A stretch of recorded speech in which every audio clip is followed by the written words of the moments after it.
Монгол Улсын ерөнхий сайд зандан шатаараа цөлжилтөд тэмцэх тухай нэгдсэн үндэсний байгууллагын конвенцийн гүйцэтгэх нарийн бичгийн дарга Ясмин Паудыг хүлээн авч уулзлаа.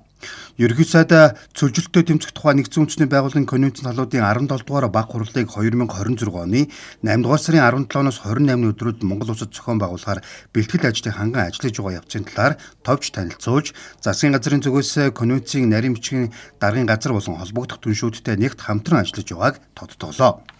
Мөн Монгол Улсын санаачлагаар нэгдсэн үндэсний байгууллагаас 2026 оныг бэлчээр ба нүүдлийн мал аж ахуй эрхлэгчдийн олон улсын жил болгон зарласан нь цөлжилтөд тэмцэх тухай нэгдсэн үндэсний байгууллагын конвенцийн талуудын 17 дугаар баг хурлын хилцэх асуудал дэвшүүлэх зорилт хүрэх үр дүнтэй уялдаж байгааг онцлон дурджээ. Гүйцэтгэх нарийн бичгийн дарга Ясмин Пауд Монгол Улс COP17 баг хурлыг хүлээн авахч улсын хуваар зохион байгуулалтын бэлтгэл ажлаа идэвхтэй хариуцлагатай хангаж байгаа талархал илэрхийлж, нэгдсэн үндэсний байгууллагын суурин зохицуулагчийн газар болон конвенцийн нарийн бичгийн даргын зүгээс тус баг хурлыг амжилттай зохион байгуулахад бодлогын болон зохион байгуулалтын бүх талаар дэмжлэг үзүүлж, цаашид Монгол Улсын засгийн газартай нэгт хамтран ажиллахаа нотолжээ.